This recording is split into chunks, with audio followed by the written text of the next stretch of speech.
buenas tardes a todos. Bienvenidos al seminario online Diagnóstico y Tratamiento del Cáncer de Próstata, organizado con motivo del Día Mundial del Cáncer de Próstata 2023. Mi nombre es Víctor Romero y voy a ser el encargado de moderar esta sesión. Este seminario nace con el objetivo de proporcionar información veraz a los pacientes y familiares y formar a la sociedad en general sobre esta enfermedad. Para ello, contamos con la presencia del doctor Bernardino Miñana López, director del Departamento de Urología de la Clínica Universidad de Navarra. ¿Qué tal, doctor? ¿Cómo está? Muy bien, encantado de estar aquí con ustedes. Muchas gracias.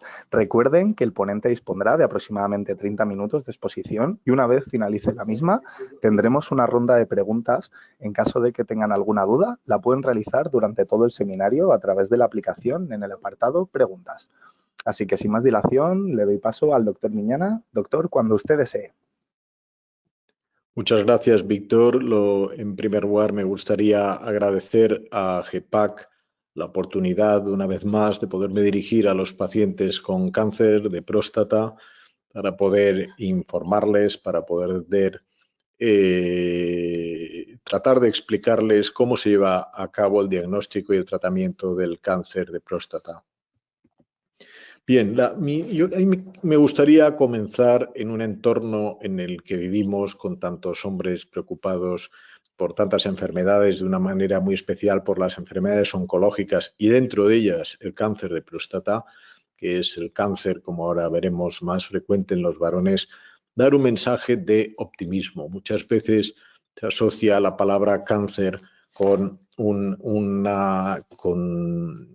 una mala noticia, ¿no? Como una situación adversa, ¿no? Como una experiencia vital donde uno parece que se enfrenta a retos y a problemas que generan angustia. Pero, como le suelo decir yo a mis pacientes, mire, tener un cáncer de próstata hoy en día no es una buena ni una mala noticia, porque si vivimos lo suficiente, lo cual parece ser una buena noticia, una mayoría de los hombres, muchos de nosotros, lo vamos a desarrollar. Lo importante es un diagnóstico precoz, porque el estado del conocimiento y tratamiento actual del cáncer de próstata permite, en la mayor parte de los casos, curar y con mínimo impacto en la esperanza de vida y en la calidad de vida. Por lo tanto, el mensaje está aquí puesto de forma en negrita. El mensaje claro es muy importante que los varones tengan un diagnóstico precoz y que, por lo tanto, fundamentalmente a partir de los 50 años, se pongan en contacto con urólogos o bien a través de su médico de familia para realizar un screening con PSA.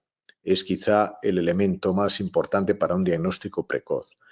Cuando un hombre tiene antecedentes familiares directos, padres, tíos, hermanos que hayan sido diagnosticados de un cáncer de próstata, como se hablará en otro seminario, el riesgo de presentarlo, de desarrollarlo a lo largo de su vida, se multiplica por 2, 3 y hasta por 4 veces, ¿no? Por lo tanto, en estos casos recomendamos la revisión a partir de los 45 años.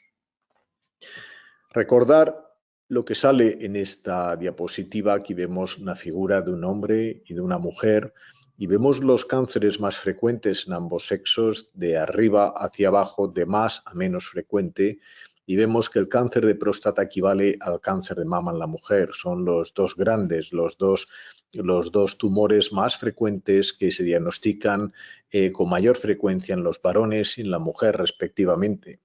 Se da la paradoja, fijémonos, de que se desarrollan en glándulas orientadas a la reproducción, aunque la mama es diferente a la próstata. Como digo yo, los hombres no nos vemos la próstata, pero la mama para las mujeres es importante para su percepción de su esquema corporal, ¿no? Pero encontramos con esa paradoja de que unos órganos dedicados fundamentalmente a la reproducción acaban siendo para nosotros una fuente de problemas y de forma característica, con carácter edad dependiente, tanto más cuanto mayor es nuestra edad. No podemos prevenir el cáncer de próstata porque desconocemos sus causas. Esta es una pregunta reiterada de nuestros pacientes que nos dicen: doctor, mi padre tuvo un cáncer de próstata, mi tío tuvo un cáncer de próstata, yo estoy a riesgo de desarrollar un cáncer de próstata, ¿no podíamos hacer algo? ¿Puedo hacer yo algo, variar mi estilo de vida, mis comidas, tomar algo que permita prevenir el desarrollo del cáncer de próstata? Yo digo, no es así. O sea, lo que sabemos del cáncer de próstata es que necesita nuestras hormonas masculinas. Como órgano dependiente para su desarrollo y el mantenimiento de su función de nuestros andrógenos, de nuestras hormonas masculinas, de la testosterona, lo que sabemos es que sin testosterona no hay cáncer de próstata, pero no sabemos cuáles son las causas. Por lo tanto, no podemos prevenirlo. Si tuviésemos que prevenirlo y teniendo en cuenta que en España, como vemos, la edad media de diagnóstico de un paciente con cáncer de próstata son 69 años, todavía con casi 15, 20 años por delante de vida, de esperanza de vida. Si tuviésemos algún elemento para actuar y lo conociésemos, tendríamos que actuar alrededor de los 40 años, que es cuando empiezan a desarrollarse esos cambios, pero no es así. Una vez más, si no podemos prevenirlo porque desconocemos sus causas, solo nos queda que hacer un diagnóstico precoz. Ahí es donde hay que centrar, los hombres tenemos que centrar todos nuestros esfuerzos. Es curioso, pero podríamos decir que la próstata del hombre, escondida donde está, un órgano que no vemos y que es fundamental para la reproducción, está programada para degenerar y desarrollar un tumor.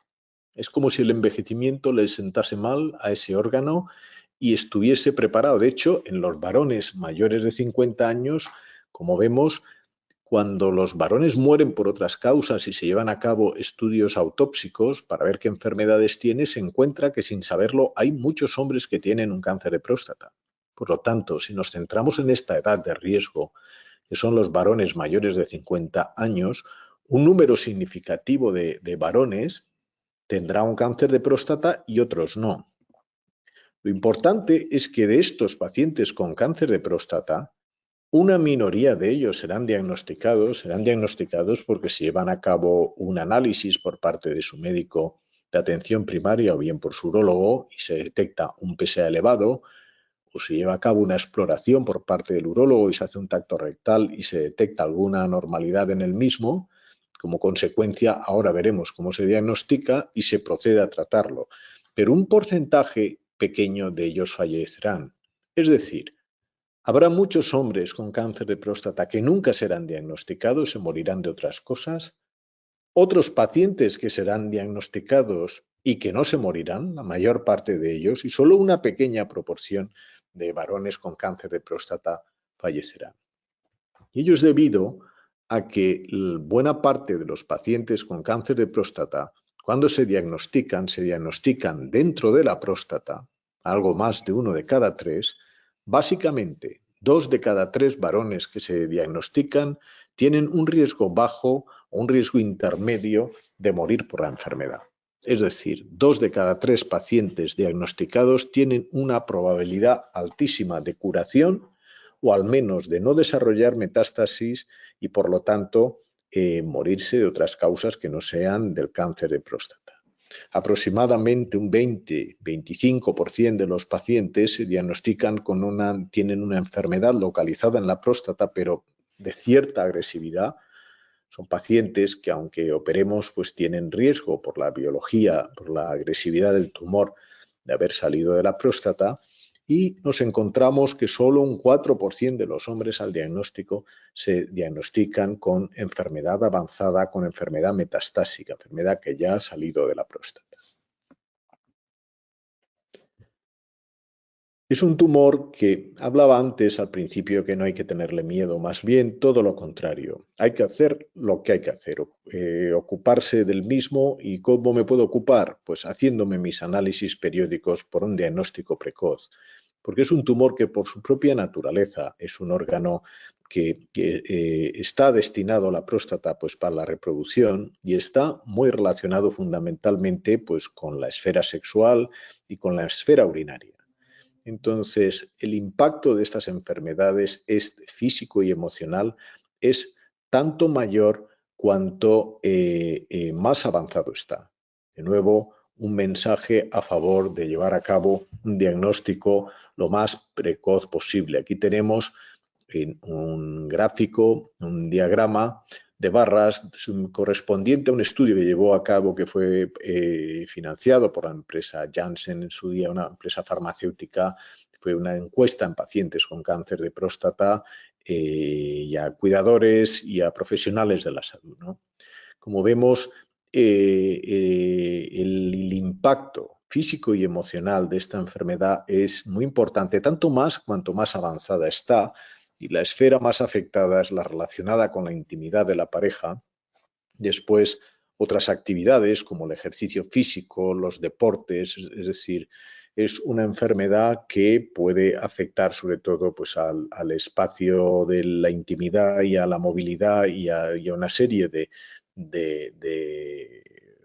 conductas, de hábitos relacionados con la salud, viajar y cuidarse, hacer ejercicio y demás, ¿no?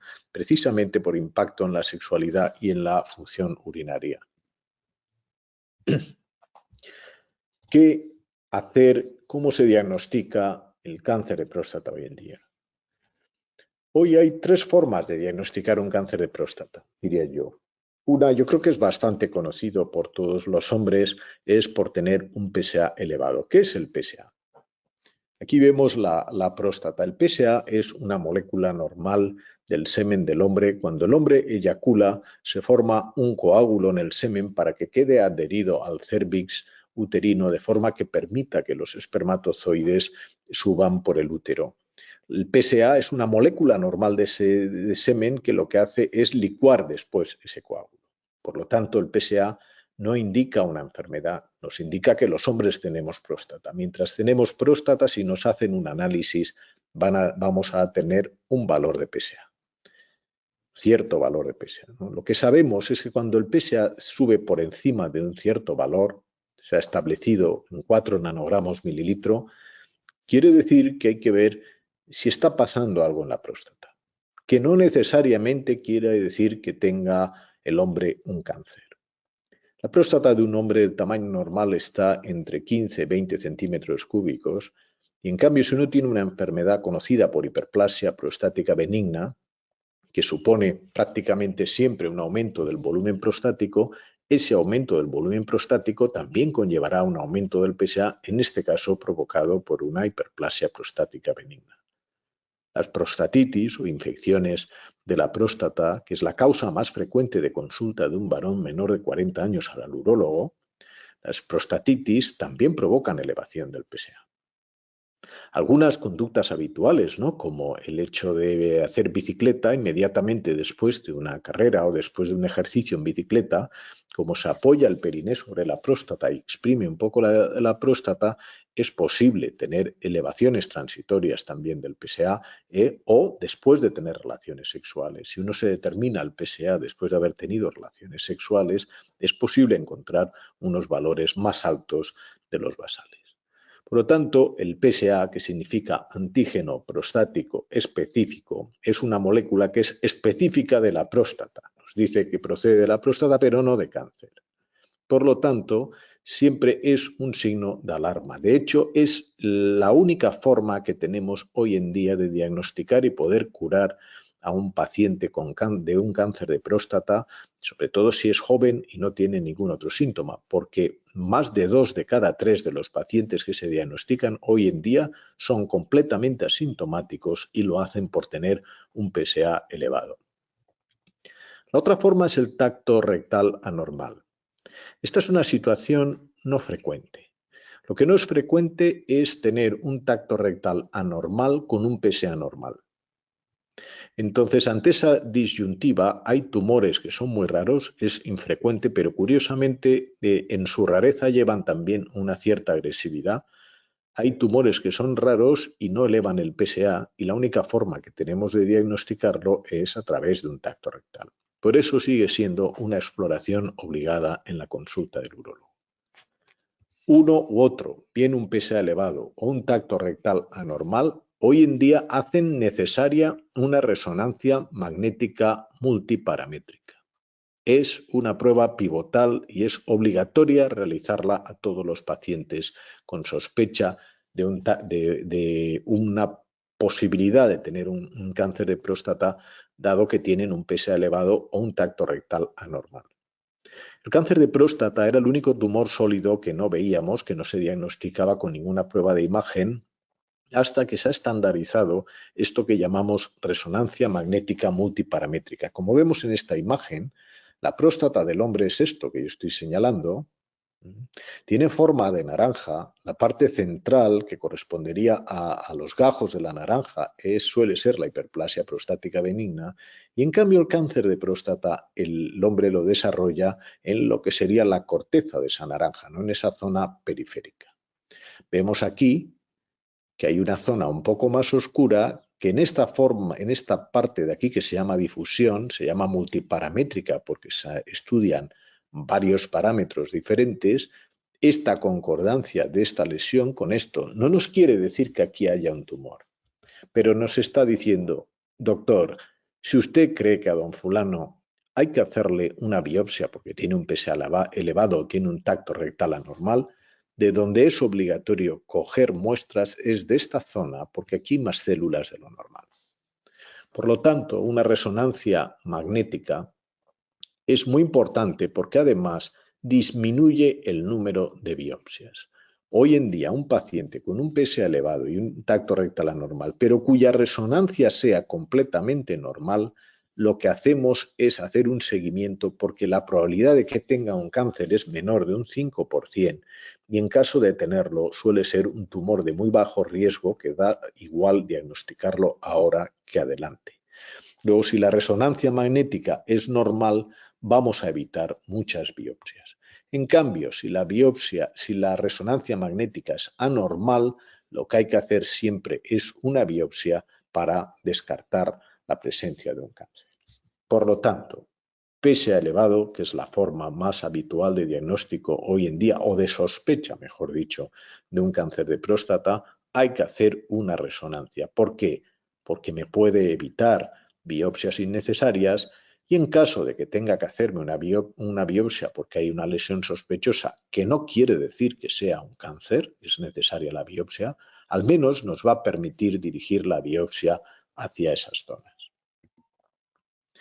¿Cómo hacer la biopsia? En nuestro país y en los países de alrededor todavía la gente hace las biopsias de forma diferente. Hasta hace unos años todas nuestras biopsias eran por vía transrectal a ciegas, guiadas con un ecógrafo, y tratábamos de obtener muestras aleatorias de una parte de media de próstata y de la otra media próstata, ¿no? Bajo la premisa de que podríamos, seguro que si este hombre tenía un cáncer de próstata en esas zonas que biopsiábamos, lo íbamos a detectar.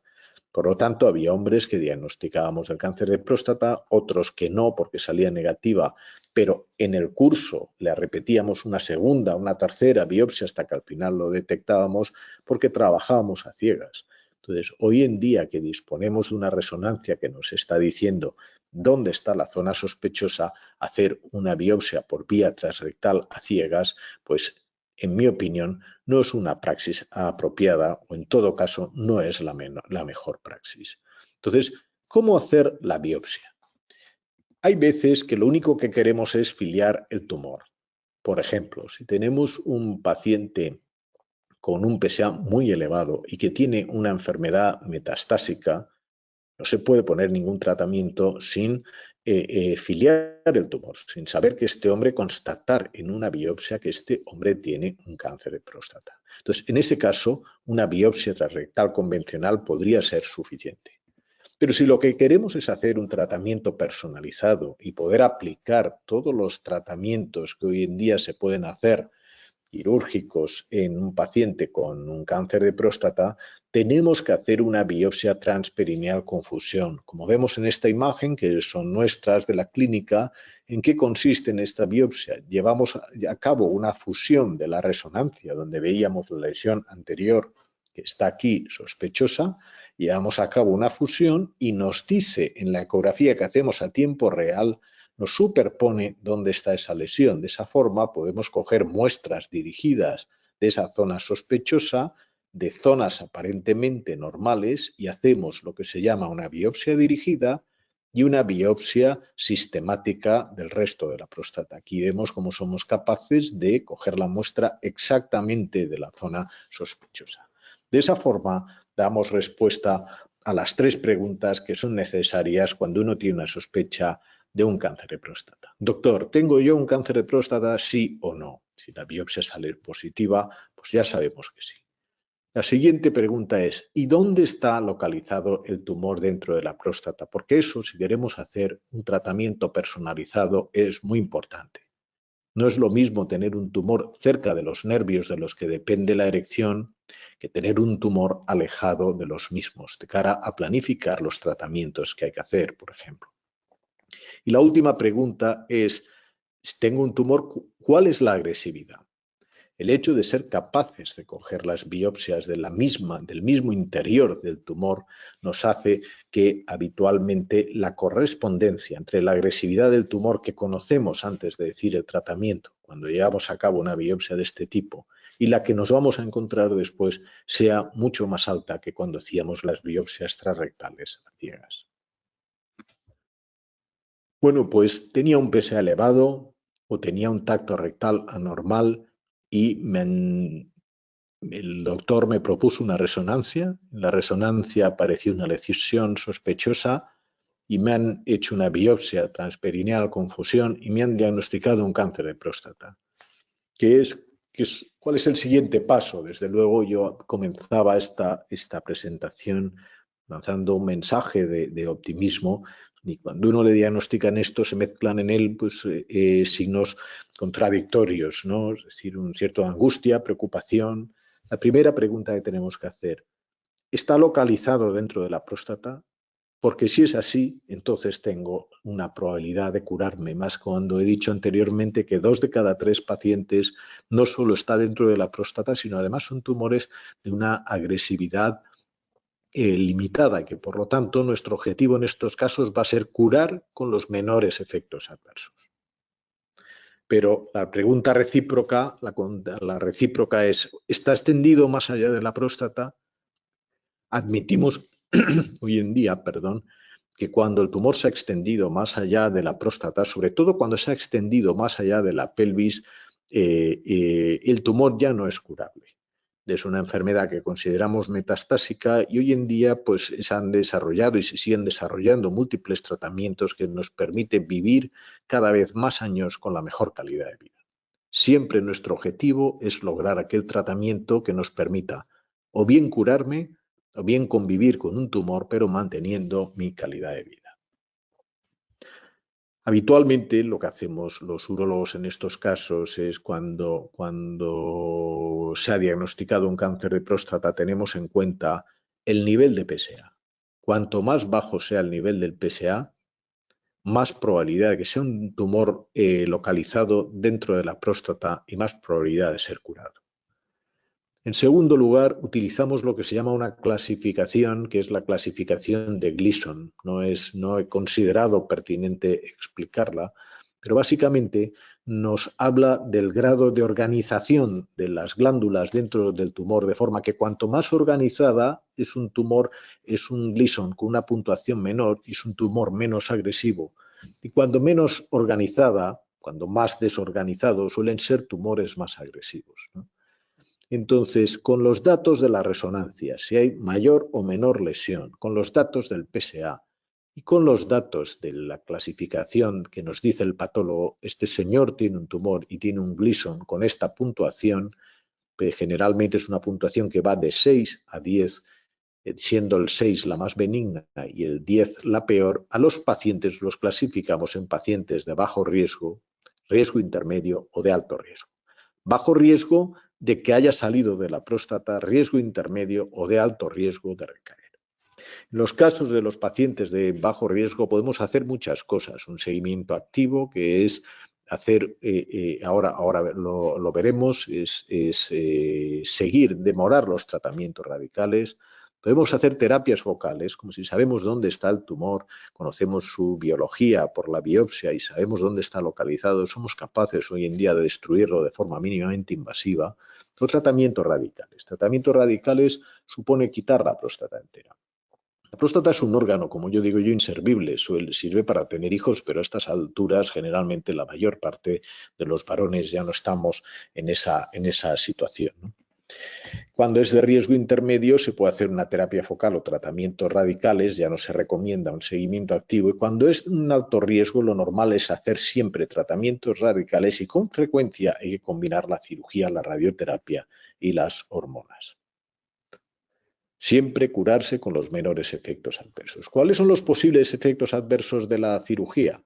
Pues son la disfunción eréctil, la incontinencia urinaria o cualquier otro problema relacionado con cualquier tipo de cirugía, ¿no? Pues como un sangrado y demás, cada vez menos frecuentes, ¿no? ¿Por qué quitar la próstata en un hombre puede provocar una disfunción eréctil? Si vemos este esquema, esto de aquí es el cuello de la vejiga, esto de aquí es la uretra y en rosa se ve lo que es la próstata. Cuando operamos a un paciente tenemos que quitarlo rosa, la parte de esta rosa, conservando estos nervios en amarillo que como vemos van por encima y lateral la próstata y esta zona roja que es el músculo, el esfínter del que depende la continencia urinaria. Es como una copa, la próstata tiene forma de pera y la punta que llamamos ápex apoya sobre este músculo. Por lo tanto, la destreza del cirujano es ser capaz de quitar esta parte rosa preservando estos nervios y este músculo para después unir la vejiga con la uretra. Como vemos, los nervios van pegados en la próstata y a través de ella llegan al pene y lo mismo ocurre con las arterias. Hay que conservar los nervios y los vasos para que el hombre mantenga la potencia sexual. Y en el caso de la incontinencia urinaria deriva del posible daño que se haga sobre esta musculatura de aquí donde se apoya la próstata y que es el esfínter urinario. Los tratamientos son el seguimiento activo. Cada vez hacemos menos seguimiento activo por un motivo sencillo, porque hoy en día somos capaces de ver el cáncer de próstata en la mayor parte de nuestros pacientes y si lo vemos el paciente nos dice, pero doctor, ¿usted está viendo el tumor dónde está? Sí. ¿Y lo puede destruir? Pues sí. ¿Con mínimos adversos? Pues sí, en muchos de ellos y por lo tanto en esos pacientes que son candidatos a terapia focal, pues somos capaces de tratarlo con mínimos efectos adversos, como ahora veremos, y por lo tanto, ¿para qué hacer un seguimiento activo? Inclusive en los pacientes que diagnosticamos pronto y somos capaces con cirugía robótica de conservar los nervios y la musculatura relacionada con la continencia, hoy en día, como ahora veremos, tenemos cada vez menos efectos adversos y por lo tanto cada vez se promocionan más los tratamientos. De hecho, seguimiento activo que supone retrasar los tratamientos radicales, pues es comprensible en aquellos ámbitos donde los resultados quirúrgicos no sean buenos o no tengan todos los medios para llevar a cabo los tratamientos, ¿no? Hay que hacer seguimientos con PSA, contacto rectal y repetir la biopsia. La realidad es que cuando pasa el tiempo, prácticamente a la larga, si viven lo suficiente, la mayor parte de los pacientes están tratados.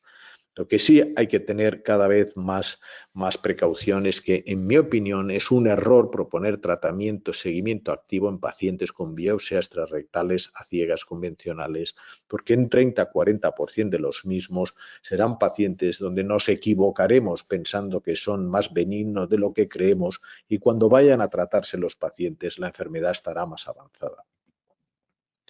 Otra opción es la terapia focal. Acaba de ser publicada este año nuestra serie, es la serie con el seguimiento más largo publicada, en este caso con la electroporación irreversible. Aquí vemos lo que hacemos. Vemos aquí un tumor en esta parte gracias a la resonancia y vemos el control de la resonancia después del tratamiento, cómo hemos tratado toda esa zona, incluyendo el tumor. Son tratamientos que se hacen con estancia de 24 horas o ambulatorias que nos permiten tratar esas lesiones que hemos detectado en el cáncer de próstata cuando no son agresivas y cuando las vemos, y en nuestra serie nos permite mantener la potencia sexual en el 97% de los casos y la continencia en todos nuestros pacientes. El problema es que nuestro protocolo no permite incluir a todos los pacientes con cáncer de próstata, sino solo se pueden beneficiar un 20-40% de aquellos que se diagnostican, tanto más cuanto más precoz es el diagnóstico.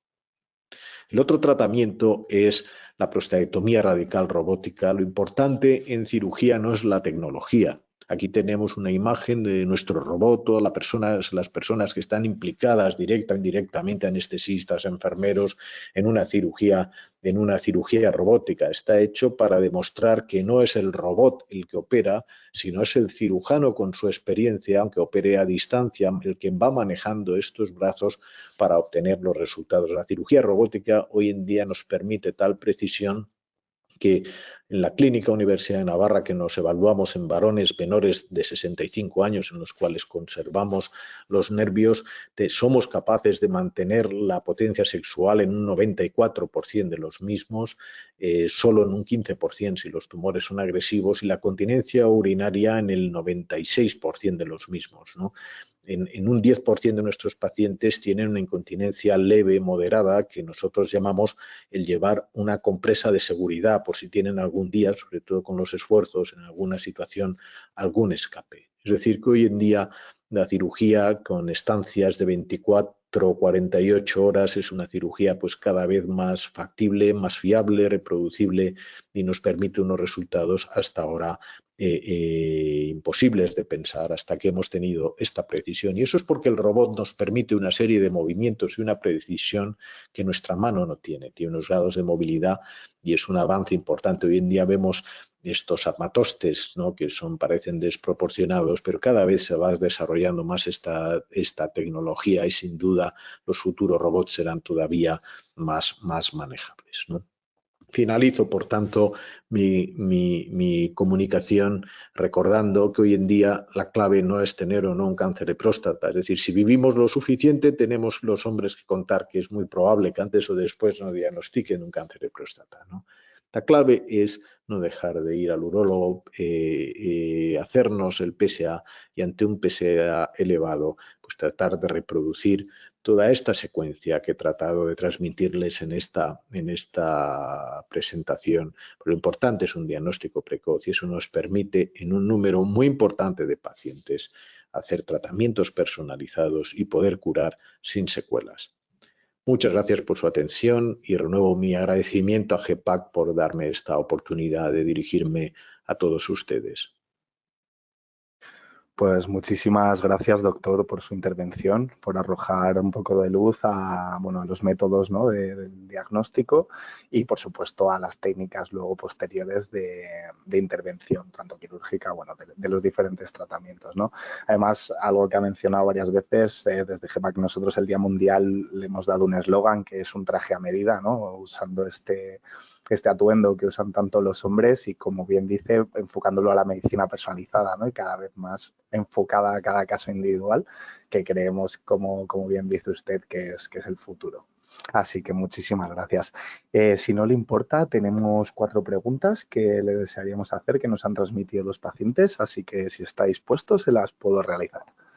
Por supuesto, estaré encantado. Muy bien. Si ve que alguna es algo muy concreto, o lo contrario, algo demasiado genérico, no hay ningún problema, puesto que, bueno, siempre nosotros dejamos después nuestros métodos de contacto. Se pueden dirigir a info@gepac.es y realizarnos cualquier tipo de consulta, y se la podemos trasladar a usted para que profundizar un poco más, o cualquier tipo de consulta. Vale, doctor. Muy bien. Pues vamos a ello. Nos comenta una persona: me han operado hace 6 meses y tengo incontinencia. ¿Puede desaparecer?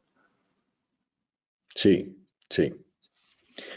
Sí, hoy en día, con las cirugías que llevamos a cabo, esta situación es cada vez menos frecuente. La mayor parte de nuestros pacientes recuperan la continencia en el primer mes, pero hay pacientes que tardan más por múltiples factores, porque tienen un suelo pelviano peor, porque tenían una próstata pues muy grande, una vejiga dañada, o incluso técnicamente ha podido ser difícil, ¿no? Lo que sabemos es que los pacientes de más edad, cuanto más edad, tardan más tiempo en recuperar la continencia, pero la acaban recuperando. Y los pacientes que tienen pues próstatas más grandes, que tienen obesidad, hay determinadas circunstancias que aumentan este riesgo, ¿no? Pero sí se puede recuperar. Generalmente nosotros establecemos un tiempo límite de 12 meses. Si a los 12 meses el hombre no ha adquirido una continencia adecuada, pues desde luego ya va a ser difícil. Pero en todo caso se puede, y lo más importante es que quien esté en esa situación esté haciendo una rehabilitación del suelo pélvico para fortalecer esa musculatura. A veces maniobras tan elementales como el hecho de repetir varias veces al día, el hecho de cerrar el ano, que es el mismo músculo del esfínter, durante 20-30 segundos, relajarlo 5, 10, volver otra vez, o cuando uno va a orinar, tratar de cortar el chorro de la orina, pues son maniobras más que suficientes para la progresión, para alcanzar la continencia. Hay que tener en cuenta una cosa. Los hombres, cuando nos ponemos de pie, tenemos un doble mecanismo esfinteriano. Por un lado, un esfínter externo, el mismo que es del ano, que he dicho anteriormente, que es el mismo que tienen las mujeres, pero además la próstata también. La próstata es un órgano glandular que produce el 30% del semen, pero también tiene músculo liso, por lo tanto, y hay un reflejo. Cuando nos ponemos de pie, los dos mecanismos se ponen en marcha. Por eso, cuando a un hombre se le quita la próstata, el más importante es el músculo, no la próstata, ¿eh? Pero tenemos un doble. De forma, cuando a un hombre se le quita la próstata y se le quita después de la cirugía la sonda, y se pone de pie por primera vez, ese músculo es la primera vez que trabaja solo. Por eso en las primeras micciones muchas veces hay escapes y se va recuperando poco a poco. Muy bien, doctor, pues muchísimas gracias por la respuesta. Nos preguntan también, ¿cuánto tiempo de media tarda en recuperarse la función eréctil después de la operación? Entendemos que debe ser una operación de sí, radical. Nosotros no comenzamos la rehabilitación sexual hasta el mes y medio de la cirugía, que es cuando más o menos la mayor parte de las estructuras están cicatrizadas. Conservar las dos bandeletas neurovasculares que van pegadas a la próstata, como he enseñado antes en el esquema, es absolutamente necesario para mantener la función eréctil. En ocasiones, sobre todo en hombres jóvenes, con conservar una sola es suficiente. Y el conservarla depende de dónde está el tumor y de su agresividad. De forma que cuando el tumor es poco agresivo, nosotros lo conservamos en todos los pacientes. Entonces, a partir del mes y medio, nosotros cuando vemos a un paciente en la consulta, si lo vemos en la revisión del mes, si él ya ha tenido erecciones espontáneas, no le ayudamos con fármacos. Si todavía no ha tenido erecciones espontáneas, no las ha percibido, le ayudamos con fármacos a dosis muy bajas, porque lo normal es que cuando empiecen la rehabilitación al mes y medio, al cabo de un mes y medio, 2 meses, 3 meses, tengan unas erecciones satisfactorias. En ocasiones lleva más, al igual que pasaba con la continencia. Tanto hay un factor muy importante en esto que es la edad del paciente. De forma que los varones menores de 65 años, en los cuales haces una conservación neurovascular, la mayor parte de ellos están ya potentes a los 6 meses, la práctica totalidad. Pero cada lustro que pasa, la misma cirugía, el mismo cirujano, los resultados tardan un poco más, ¿no? O sea que no hay un tiempo en respuesta concreta a este paciente, no hay un tiempo, pero todo depende de la edad, de la cirugía que se haya hecho y en todo caso volvemos a lo mismo. Si a los 12 meses no tenemos erecciones suficientes para penetrar y mantener la erección durante el acto sexual, va a ser muy difícil. Aunque hay pacientes que vemos nosotros que al año y medio, 2 años lo han conseguido, ya son casos excepcionales. Muy bien, doctor, muchas gracias. Y la última creo que va en relación a esta y al último punto que ha tratado usted. En caso de no se recupere la función eréctil, ¿hay algún tipo de tratamiento, algún tipo de intervención adicional, alguna manera de poder, que no sea de manera natural, por así decirlo, ¿no? Y que no sea con ejercicios ni con rehabilitación, sino algún tipo de intervención?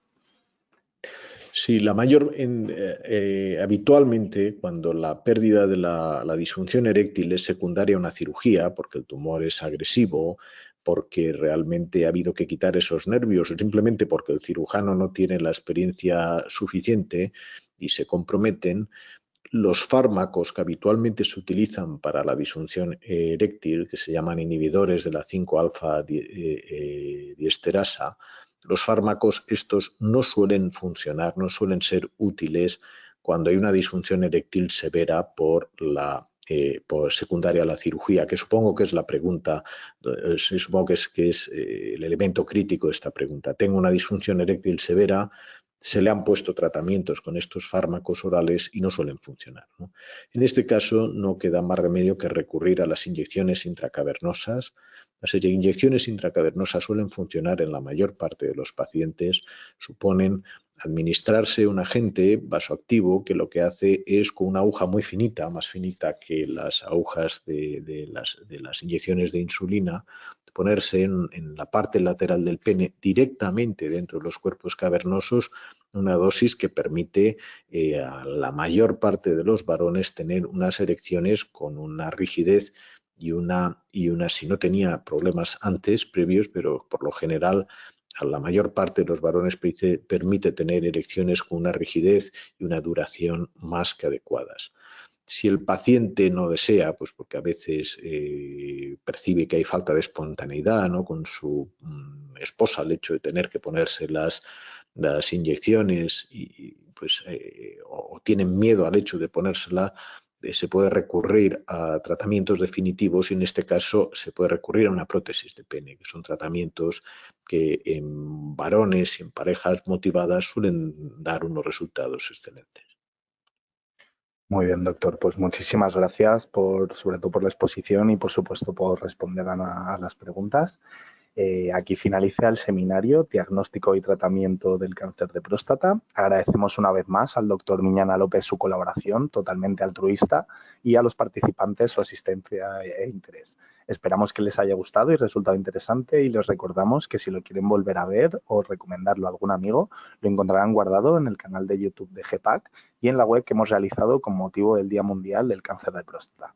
Muchísimas gracias a todos, doctor, por última vez. Muchísimas gracias, un placer tenerle aquí y esperemos verlo pronto. A ustedes, un placer.